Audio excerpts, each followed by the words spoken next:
Greetings.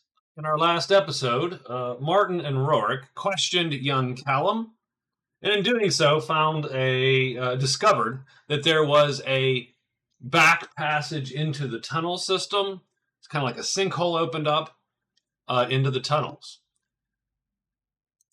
Nonetheless, they decided that they needed to go through the front basement door to deal with the brute, the giant rat that indeed had taken up residence in the inn's basement. Hoping for a direct confrontation, they went into the basement. Unfortunately, the brute, in its cunning, had disappeared. And that forced them to go into the tunnels to look. During that search, the brute tried to ambush the group and attack Martin as Rurik's back was turned. The group did indeed make its perception checks and managed to sort of intercept that without being surprised. Due to a combination of buffs and debuffs and some good luck, the party actually ended that combat unscathed. And so, with a little bit of, I would say with a little bit of optimism, I think they continue in search of the cause of this giant rat infestation. And so, they head through the tunnels. Here they are. Carefully still, Martin with a lamp, of course, Rorik up in front a little bit. I think that maybe here might be the entrance. Not the entrance, it's the way to the entrance, the way up to the sinkhole. So they make a note of that, of course. And then as they turn, they are faced with a little bit of a blue glow. And Rorik catches the sight of this five-bodied, five-headed giant rat, literally taking up, 4 meters, of space, if not a little bit more.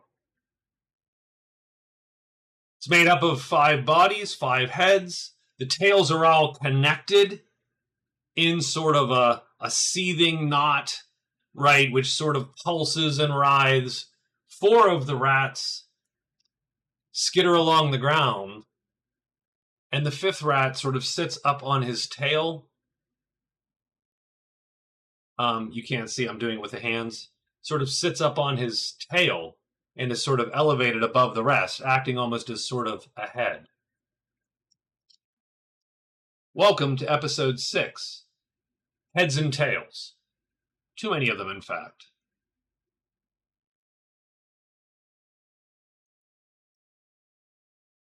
I think Rorik stops Martin.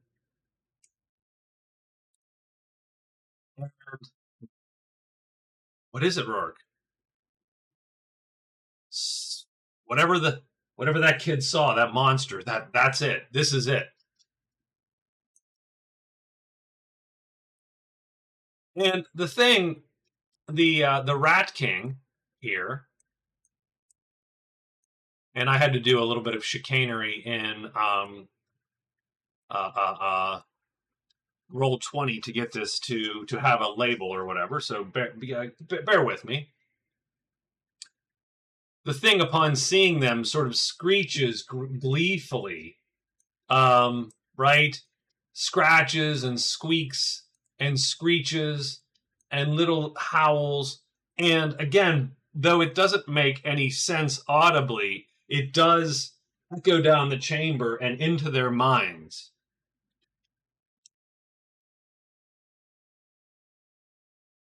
Why are you so impatient, humans? Or why are you being so cautious, humans? I am impatient. Come and meet me. Come to the Rat King. And I think both the characters are freaked out because I don't think either the Martin is a Martin has just experienced violence like for the first time, pretty much. Like he is he's a graduate student who ended up here, kind of. Rourke has seen violence, so violence doesn't bother him. I think monsters bother him. Like he is not. This is a little bit outside of his purview, and so I'm not going to make them. How about this? I'm going to make them make a little check, not for any specific effects or anything. They're not going to be, hampered. Rourke, Martin. Yeah, I think Martin's a little bit wigged out with the voices in his head. What is that? What is that? I think it's talking to us, kid. Don't be shy.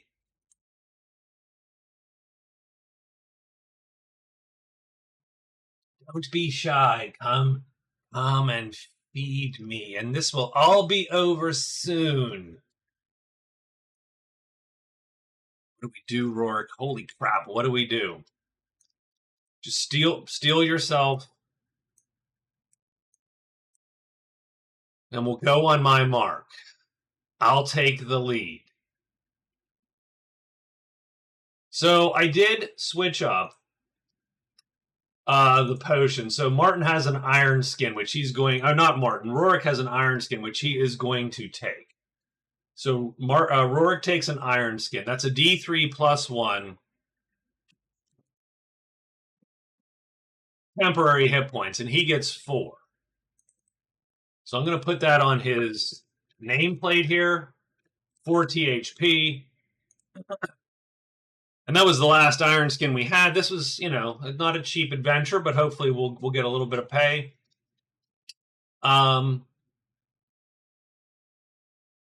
There is a glow in there. So I think Martin is going to put like the lantern down here to light the corridor. And then he'll probably draw like a chill into his left hand. And that way he'll have it ready to throw.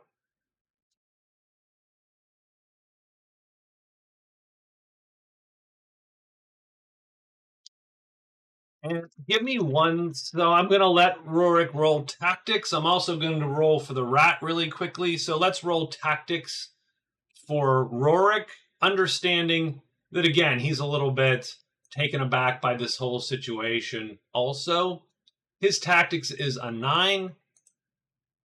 Let's roll at least against maybe, let's give it a 10. No, but he blows it. Is it worth spending the inspiration on?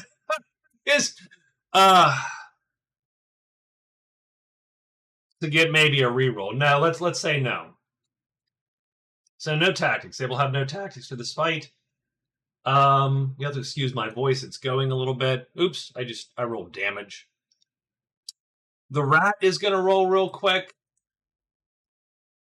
And the rat, okay, so the rat senses their intentions, that they're going to attack. I'm going to actually move the rat sort of I made a bush. So the thing is, in Roll20, one of the things I don't love, once you group stuff, it does group them, but it does not logically group them and make them sort of a quote-unquote token.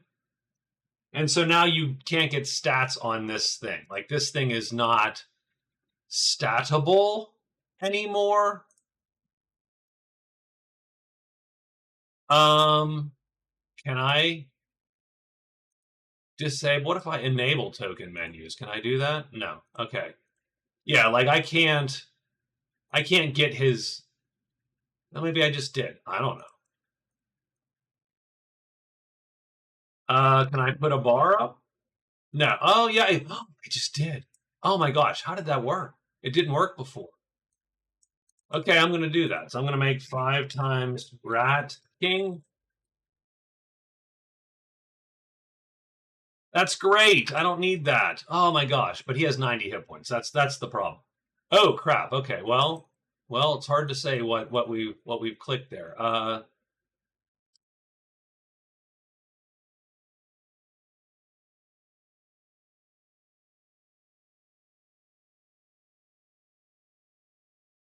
Okay. two different ones of these. I have the. I don't know what's what. Hold on while I fix it. Okay, well, that took an inordinate amount of time to fix all that. So, the Rat King senses their intentions and begins to cast. At that point, they start hearing, you know, that mystical ancient tongue in their heads. And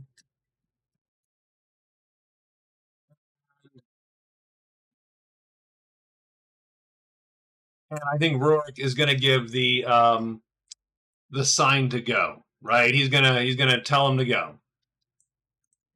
So,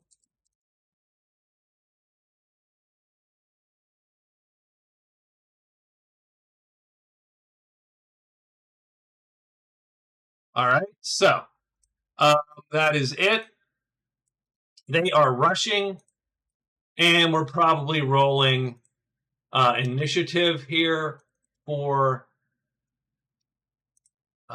this guy. Can I give him a turn?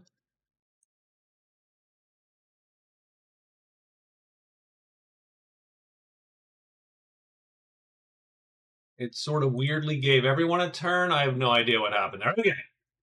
So we've got the Rat King. He's a +1 initiative. Do I have GM notes on him? I do, but presumably they're not on any one of the rats, of course. Let's get the he's got a lot of bits. He is dangerous. I don't know that I would fight him. If I knew what I knew, I don't know that I wouldn't just leave this guy go. So he's a +1 initiative. We're gonna roll everybody's initiative. I keep doing that. I keep hitting the wrong thing there. Roll 3d12, game. Rourke is a +2. That puts him at 7. Martin is a 9. The Rat King is a 5. Rat King goes last.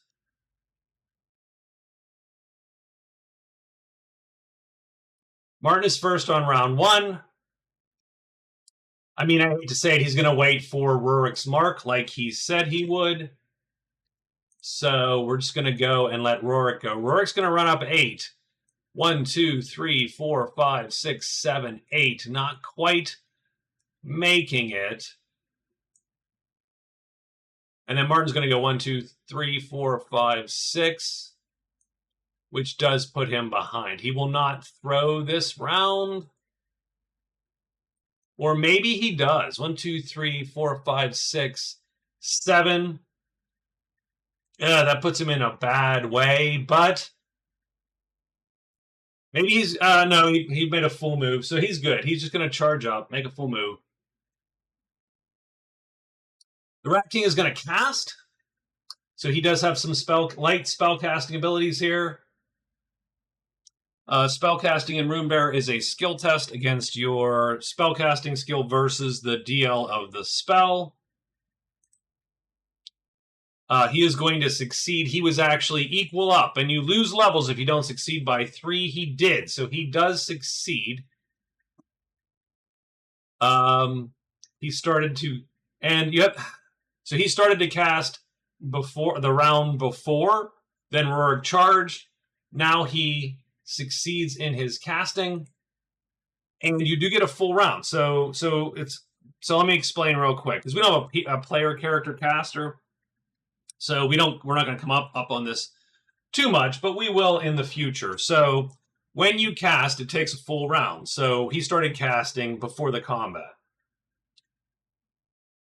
And we do it's called drum rolling, is what we call it at the table. So you start to cast, the spell goes off on your next round. When your round comes up, you get to fire the spell. So it literally takes a full round to cast most combat spells, in which you can be interrupted and so on, right? When you cast, it's a free action to release the spell. Then you roll all the dice, resolve the spell, but then the spellcaster gets a full action again because they didn't do anything. It's a free action to release a spell. They spent their last action casting. So typically what they'll do is cast again. sometimes they will move and so on, right? But that interrupts the drum roll, and then you have to start the process over. So spellcasters can be pretty stationary. Now, we did add in this latest version of the game spells called words, and words are half actions to cast, and so they're way quicker, but they're also somewhat less powerful. Unfortunately, the success in casting means our hero Rorik needs to make a save, and this is a wit save. Oh, geez. Okay. What is Rorik's wit? Rorik's wit. Oh, hold on. Rorik's wit is a DL 8. -1 because he's superstitious. Oh, I did give Rorik a free check for taking superstitious. When I give those devil's bargains to players, I usually give them some checks or something to sweeten the deal. I felt it was only fair to give Rorik a check to sweeten the deal. So he fails his save. Oh, gosh. Wow, a -6 save. Do we re-roll that? I don't like re-rolling a -6 save. That sounds like a waste of an inspiration. On the other hand, it's a save. So that means that there are save or suck spells in Runebearer. And full disclosure, this is one of them. So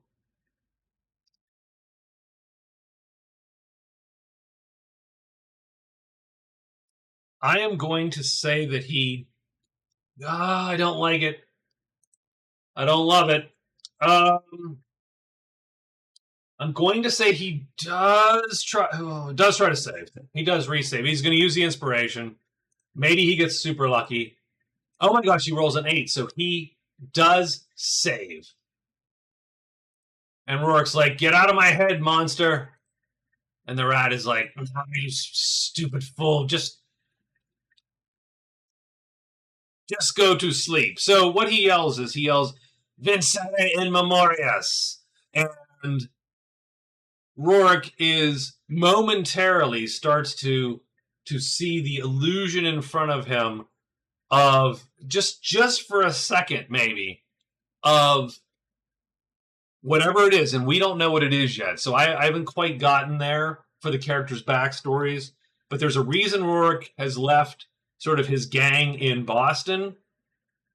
Like I said, Rorik's been all over the law. He's been bandit. He's been a town guard. He's been a bounty hunter. He's been a gang member, an enforcer, a thug, right? And whatever it was that happened that caused him to say, "You know what? Screw this. I'm out." He starts to see it, shakes it off, and continues his charge. The Rat King,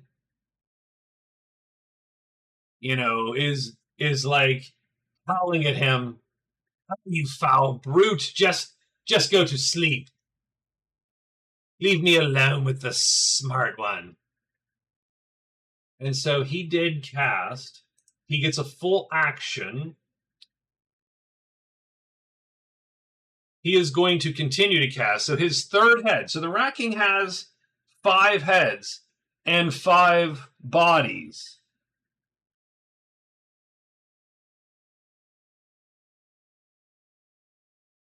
He actually gets 5 actions a turn. Super crazy dangerous. Now, he doesn't get 5 actions in the sense he can move 5 times. He can only move once. But his body that is sitting up, the main head, where the hell is it, actually? No, it's all grouped. There's this one darker body. You can't see it because somehow it got weirdly usurped into all of them. Let's ungroup this little menagerie here. There we go. We'll bring that one to the front and the fore. And now we will group all of them again. That head is the head that is casting and sitting, and it seems to be the one in the lead of the rest of them. The rest of them actually all act as 4 limbs on the ground. They can all attack, but they do have to move as one. So if they move, and they move more than their half move, none of them can attack except for the top one. The top one is sitting and can still act no matter what happens. If they're next to you, they all get attacks, which would be crazy bad. But the Rat King himself does get to act. This guy is drum rolling, so he is casting again. And the rest of them will go. I mean, they're gonna go 1-2, and their half move is 4. Their move is 4. Their half move is 2, and they will attack Rorik 4 times.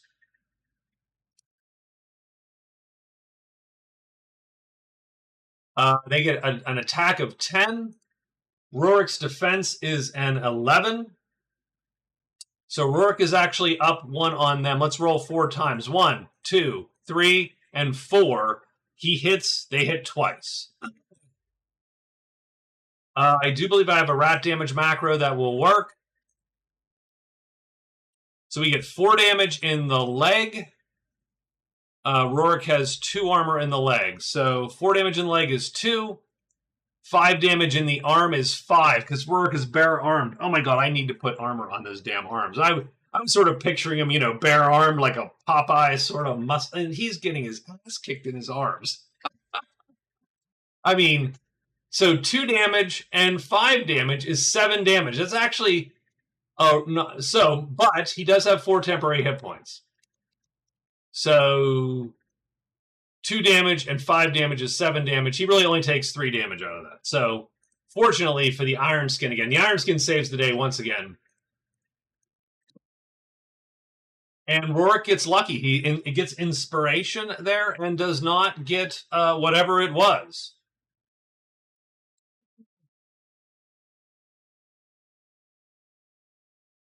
Rorik is first now.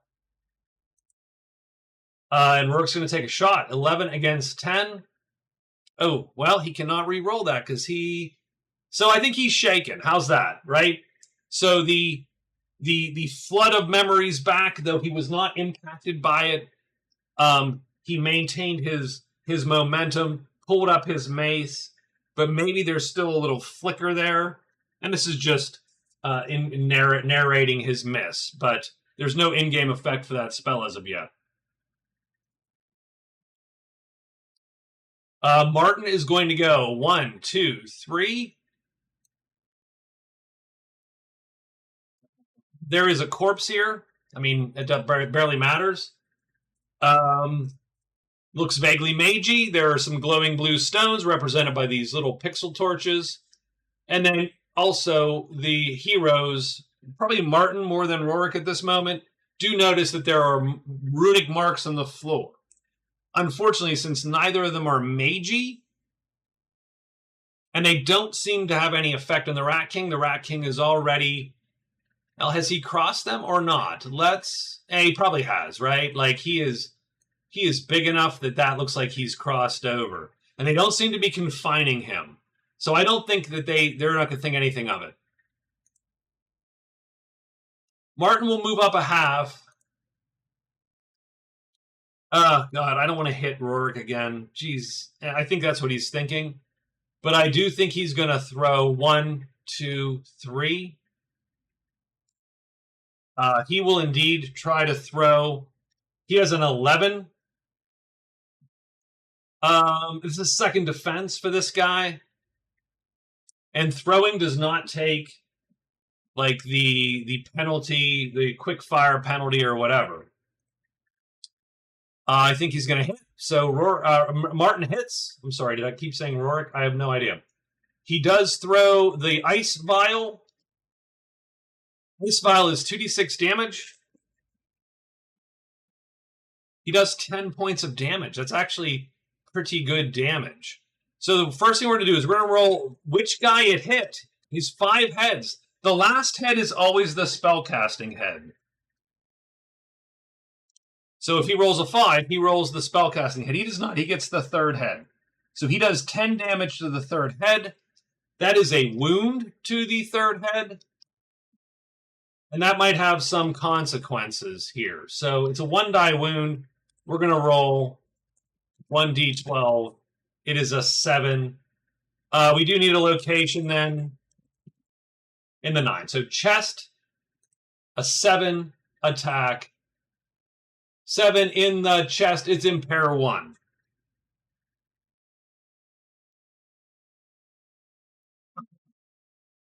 Just gonna have to write that down. The thing is, so if it does any shock at all, that head is dead. But it didn't, so that head is alive. Otherwise, I don't know that it even takes impairments or anything with its compound body. Also, any 16 points will knock out a head. You really only have to knock out 4 of the heads for this thing to fall apart. There are a couple special hit locations which we have not yet touched. We'll get to those if we actually get to those. Rurik misses. Martin hits. The Rat King casts. Oh, I'm sorry. My voice is going. So the Rat King is going to cast. He gets a -2. Ugh, don't like it. He's going to use Inspiration. The Rat King has 3 Inspiration.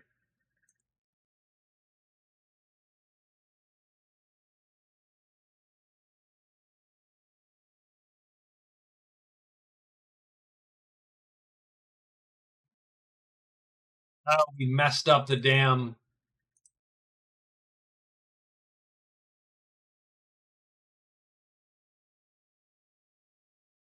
Hold on. Okay.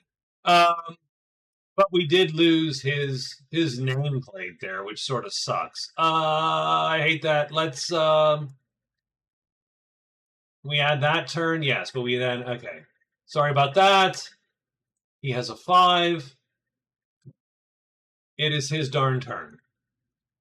All right. So he's casting. He's going to use up an Inspiration. I will put that somewhere over here to note. He has 3 of them, but now he has 2. I mean, I could have just done 2.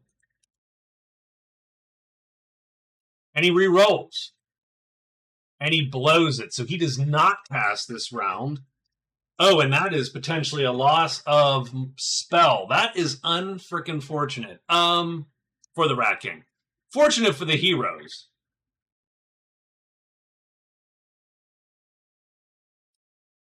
So the other option you have is to take some hit points instead of losing the levels. He will do that. So he did take 10 before. So that's 80. And because he would lose 3 spellcasting levels, he's going to take 9 more, reducing him to 71. That is a bad cast, sir. His other 4 heads will attack our guy Rurik. 1, 2, 3, and 4. That is 2 hits again. 3 in the 11. 7 damage in the 4. Okay. Oh, jeez. Okay. The 3 in the 11 does 1. But the 7 does indeed do 7 points because it's in the damn arm again. So he is ripping at Rurik's arm. One of these beasts is on him. So he takes 8 points of damage, and that drops Rurik to 22. That's a little concerning, actually. And that is the end of that combat round. So these rats are just tearing up our Rurik's arms. And this is the beginning of round 3.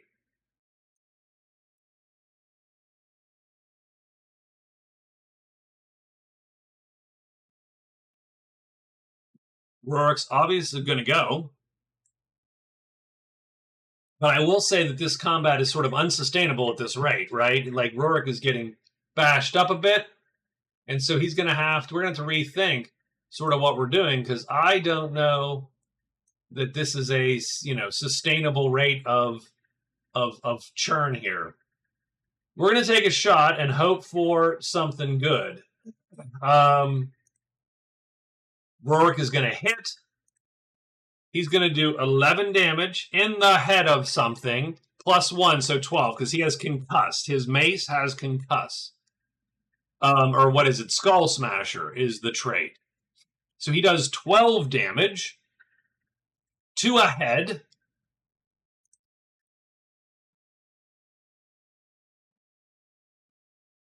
And he gets the second head. So 12 damage. The rat takes 12 damage. That brings it to 61 minus 2 is 59. So a big hits. That is a wound on the second head. It's an 8 in the head. So let's see what that is. I forgot that we already rolled that. The head and 8 is impair 1, shock 1. So what that means is that head goes away. Right? That body is smashed. It is, so the Rat King actually loses one of its bodies. We can actually, we'll ungroup it. Take one of these guys out of there. That's probably not the one, but we'll take him out.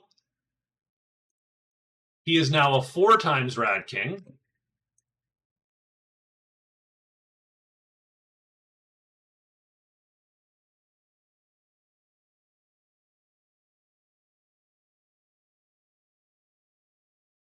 So big damage actually for Rourke, but the thing is not stunned, but he only gets the attacks. Now, I should say, is the Rat King still casting? He is. Of course he is. I mean, 1, 2, 3. I think Martin is going to go up. He doesn't have another potion in his, he doesn't have a potion in his hand. He switches hands, moves up 3 attacks. Misses, takes a gear check.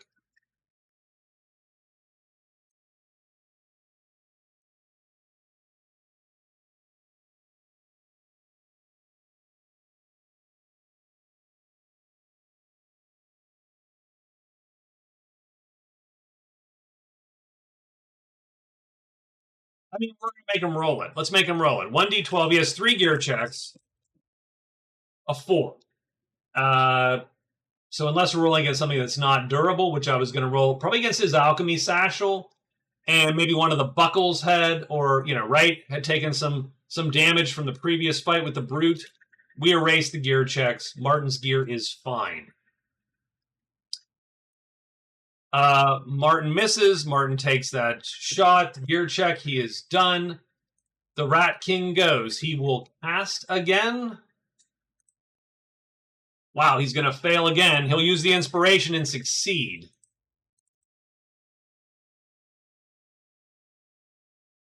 Rourke must save. He fails. He has no inspiration. He is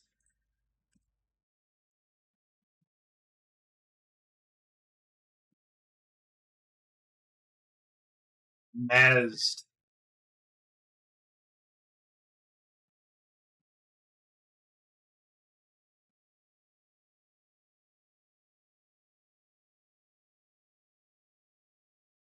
That's the end of round 3.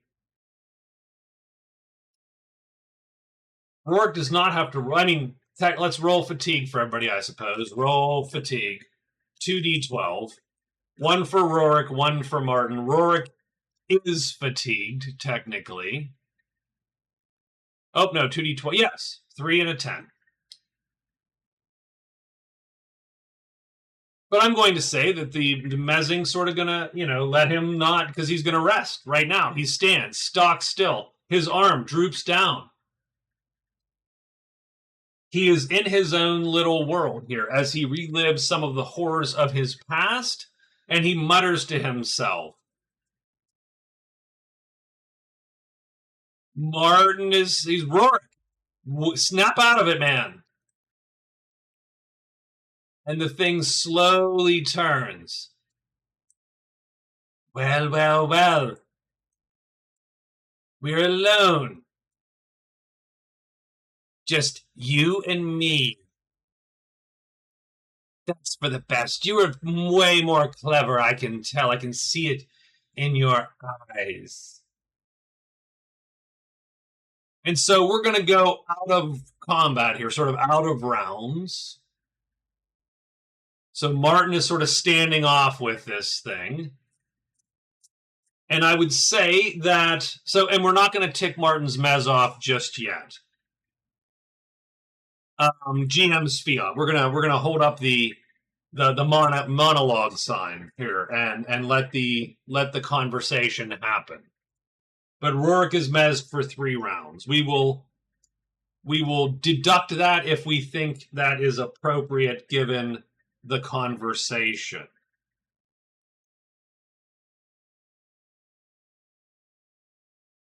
Let him go. What do you want? I was summoned here by the Piper.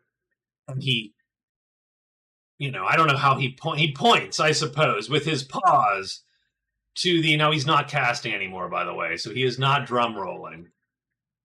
So if he started to cast, he would have to start again.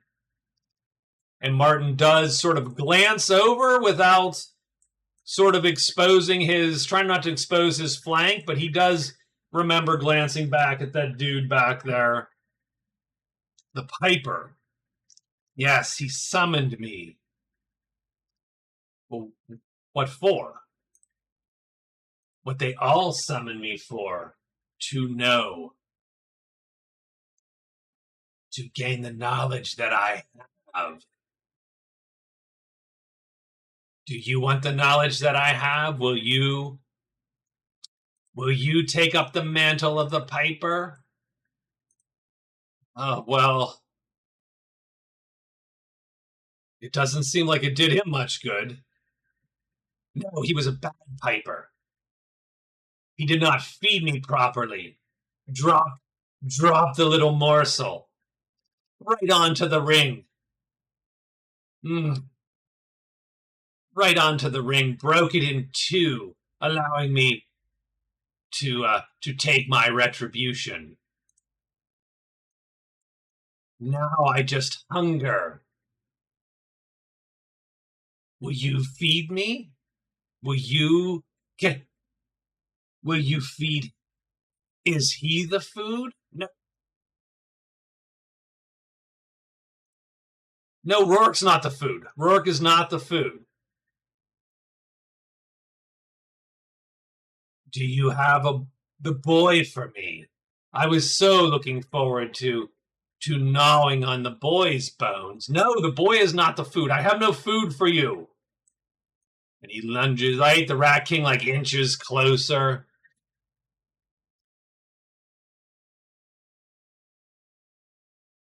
Can't feed you. I have to feed you, I'm not your Piper.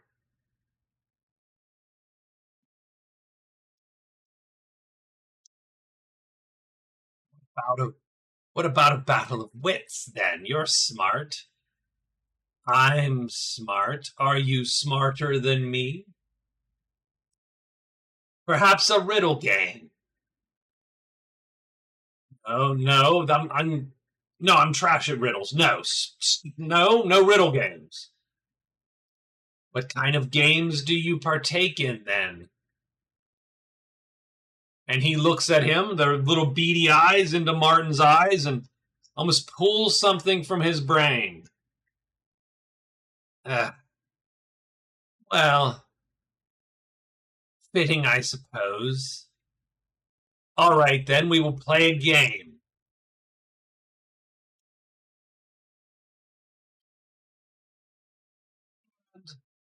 Though I don't know if it's real or if it's just in Martin's head.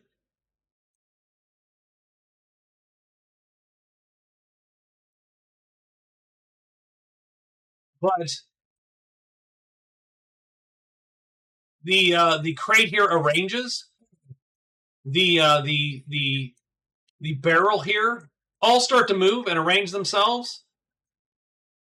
A place for Martin to sit. Although Martin needs to be on top of that barrel. A place for the rats to perch. The table in the middle, the crate in the middle is a table. And the game pieces appear on the table. Give me one moment. So the pieces array themselves on the table, and the Rat King leans over the crate and says, "We will play the game of 5 mice." And Martin's like, five dice.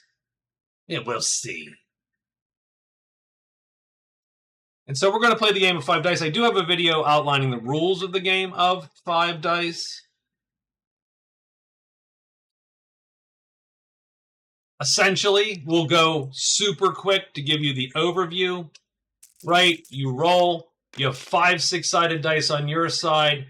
Obviously, your opponent has 5. Your goal is to push your dice all the way to the end, his row. On your move, you can move a die forward. You must reduce it if it moves into an empty space, and then you must re-roll another die. And the game continues, just back and forth, like that. Roll, move one, reduce it, roll.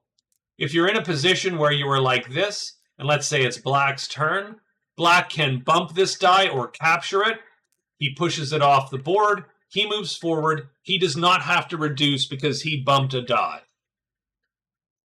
He then still has to re-roll. If we're in a position where both of our dice are equal, and say Blue is bumping this die, they're equal, so he just pushes it back 1 space. The defender must reduce, and he pushes it back.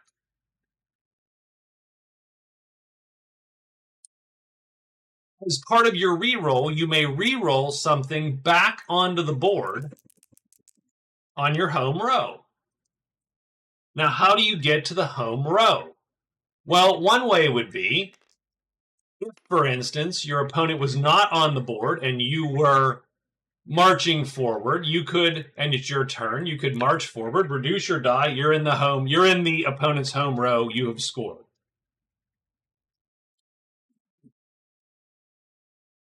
The other way would be, if the opponent is in his home row, and he is less than you or equal to you, you can bump him, capture, and move into his home row.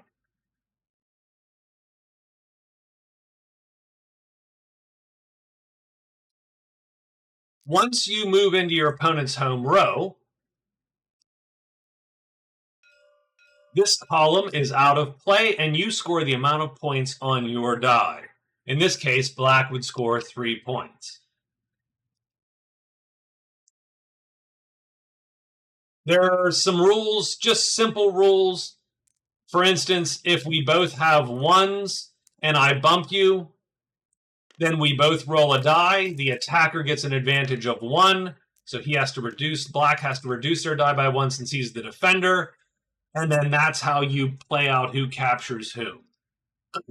1s capture 6s. 1s score 5 points if they reach the home row. So they're like a 5. They become a 5 once they reach the home row. Once you're down to your last die, you can either move or re-roll. You cannot do both. Done. Those are the rules. The Rat King then says, "Let us roll." And they both roll their dice onto the table. Oof. Martin gulps as he sees his roll. The Rat King chuckles and rejoices at Martin's terror.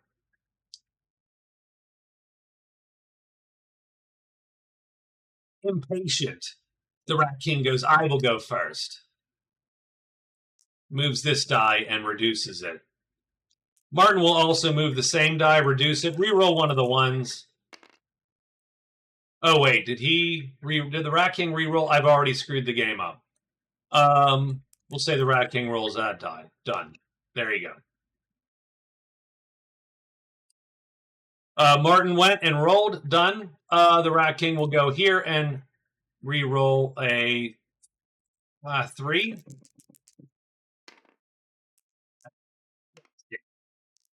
Martin will push up.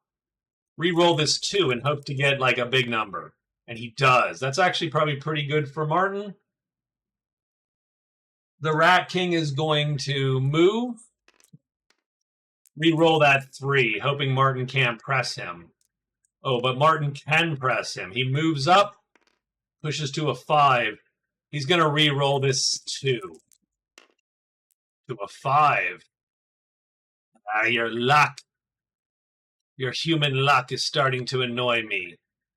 The Rat King will. Territory is sometimes even more important than anything else, and the Rat King is getting sort of pushed.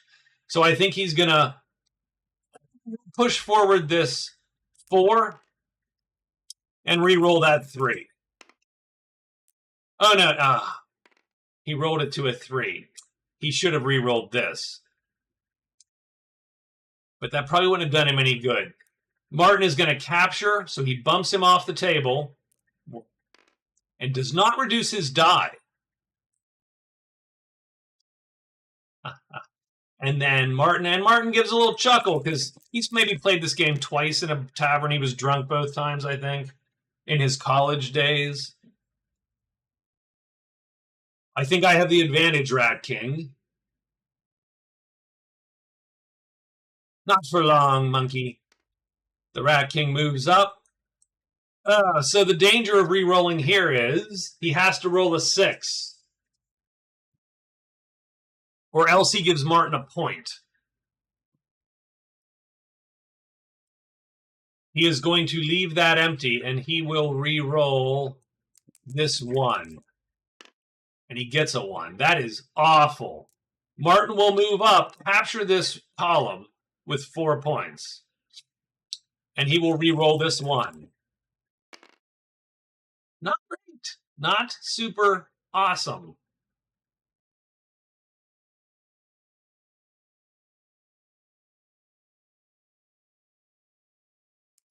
The Rat King is going to move this up, reduce it, re-roll this 1. That is okay. I will press your flank. And Martin is a little cocky. Will you now? And he moves that up. And he's going to re-roll this 1. This is all out of play, by the way. Like, there is nothing to be done here. This is over. Oh, and that was a good roll for Martin, actually. The Rat King will move his 1 up and re-roll this 1, hoping to get a big number. It's not quite big enough. I think Martin's going to bump. Re-roll this 2. Oh, that's it.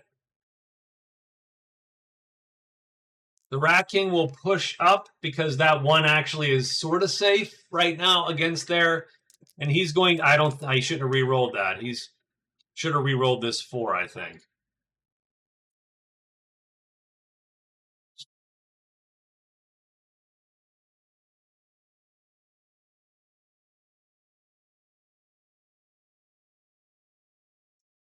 Because the Rat King is a cheat and has an inspiration left, he will re-roll this 4 also and get nothing.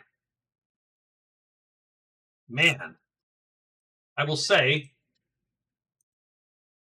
Martin is getting a little bit lucky. Now, he is also, by the way, looking over as best he can without totally giving it up. And we will allow him maybe a wit check to see, and he's going to slow play his turns a tiny bit. He's like, come on, old man, wake up. And he's trying to buy Martin some time, or Rourke some time. So the Rat King just cheated. He just rolled and did what he did. Not a lot going on there. He is obviously going to press, reduce that to a 5. I suppose re-roll this, so there's a little bit of a risk there, but he doesn't blow it. I think we roll up into this capture and then re-roll this, maybe? That was not great on any account. That was not a good.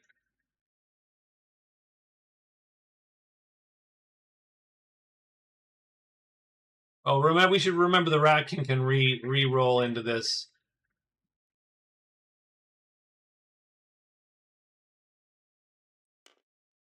I think Martin presses then. and re-rolls this.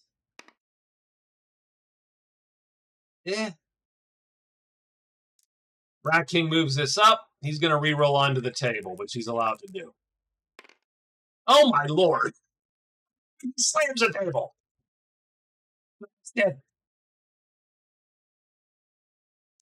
Martin laughs, takes the piece. He's up 7-0. I think the Rat King is going to lose this, but he does have to re-roll one of his dice.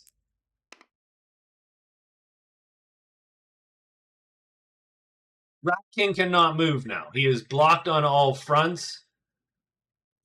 He is going to roll that guy, hoping to get a 1, frankly.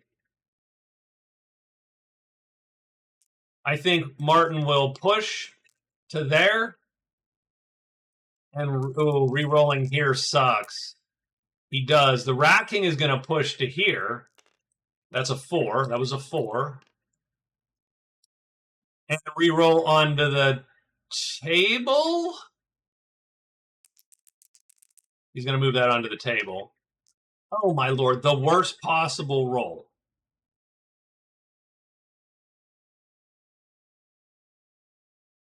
Martin is going to move here, reduce, re-roll onto the table.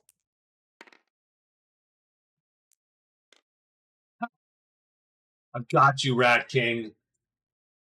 Lost you. We cannot re-roll. We have to, and the Rat King has to try to, no, and he blows it, and he gets nothing. And Martin is going to push. And he now has 12. So literally the Rat King somehow has to get 6s. And the Rat King and captures, with the caveat, though, that that's not a 6. Because he has to make a move if he does. If he can. And so there's no way the Rat King can win.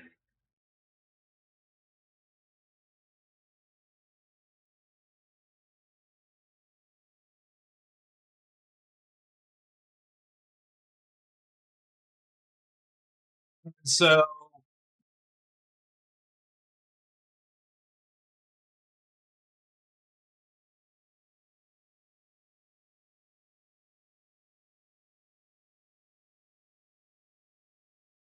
so in taverns, this would be played almost with a doubling cube. And so you could,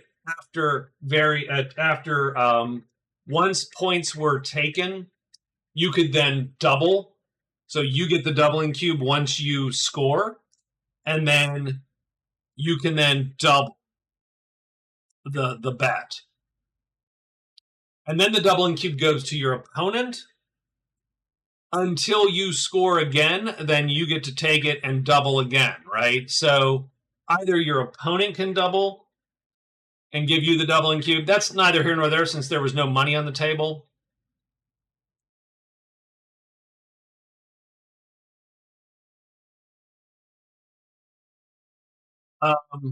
So give me 1 second. And so the Rat King, seeing that he's been beat, sort of slumps onto the table with his lead rat. Rorik is starting to come out of it. And I think Rorik rears back his mace and gets ready to smash the Rat King. And the Rat King says, "I have lost."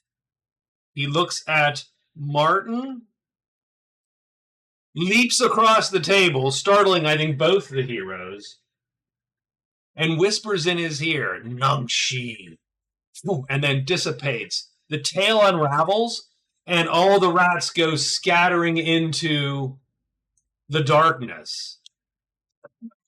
Excuse me, all of the giant rats disappear. The rats that are still around, like, poof into, right, they shrink down into normal size. Rourke was like ready to do a number on the Rat King, but the Rat King disappears, whispering into Martin's ear, "There is nothing left. The pieces, maybe the pieces on the board, maybe the dice."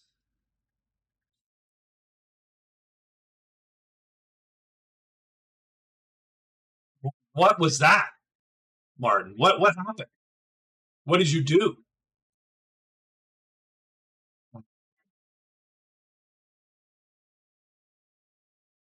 Now I know. I suppose. What do you mean? What do you know? What do you know? What he was after, and he points to the corpse.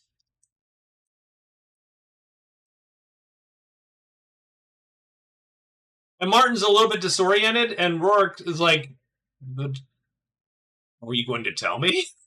Are you going to tell me, man?"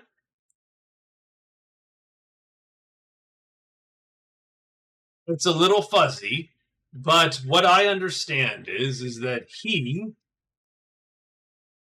summoned that thing with a sacrifice to feed him. He gave it was to give him the location of some kind of site for I don't know what.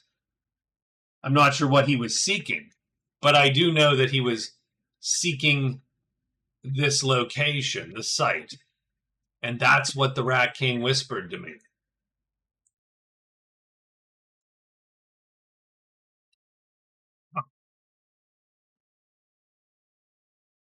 Is it over? Rourke asks. And Martin nods. I think so. I think they're all gone. And the ones that are still here are returned to their normal size. It was only I think it was only the magic of the Rat King that made them grow giant.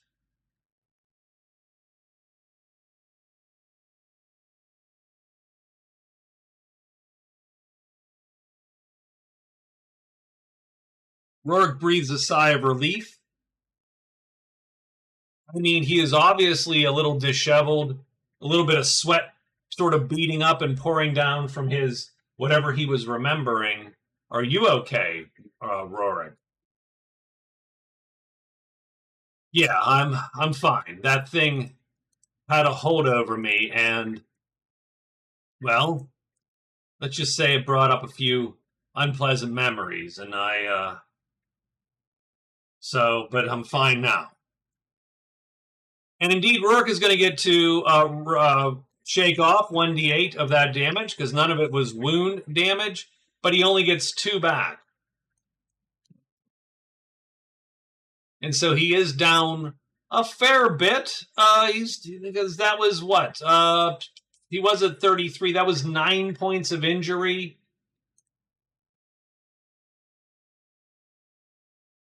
So 7 and 9.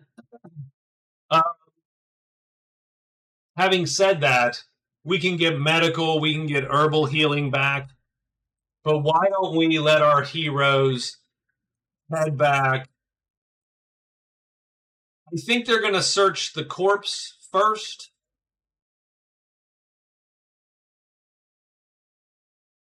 Maybe they're going to bring the corpse. They're going to have to get this guy buried, I think. And so they have the corpse of the Piper.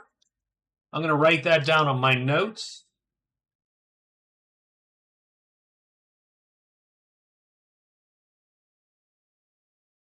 So let's do a quick game note recap here. So they find the Rat King.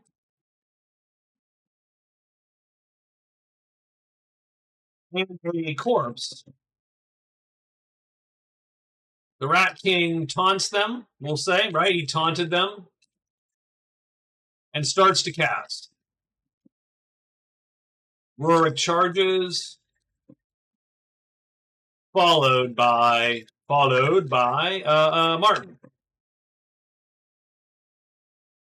After a few combat rounds, a few blows are exchanged. Let's do that. Blows are exchanged. The Rat King mesmerizes Rorik and talks to Martin.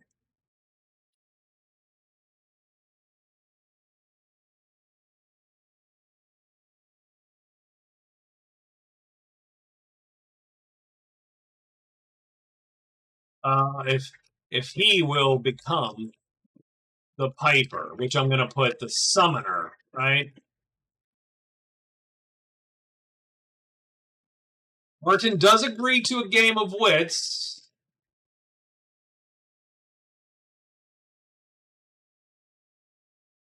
Which is actually more of a gambling game.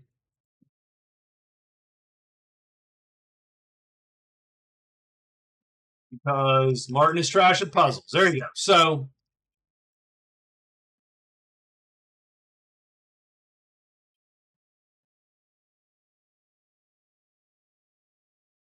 Martin wins. The Rat King whispers to him, and there you go. And this appears.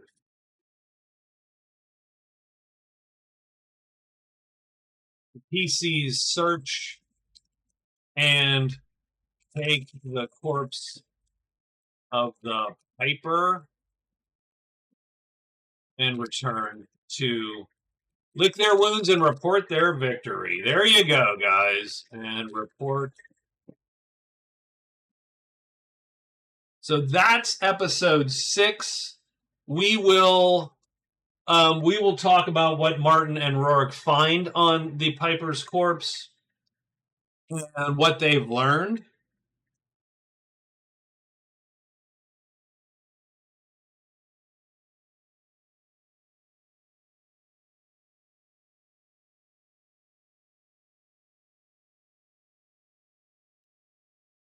And we'll do that next time. I hope you enjoyed episode 6.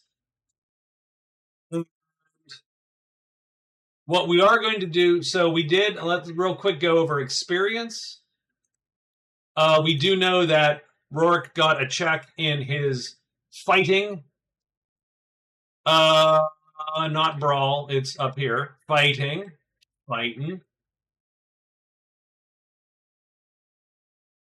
But otherwise, nothing this time.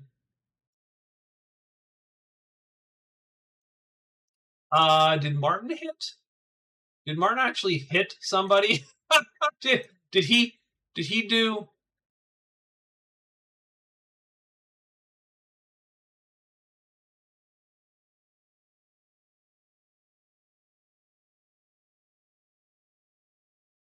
He did hit for 5, right?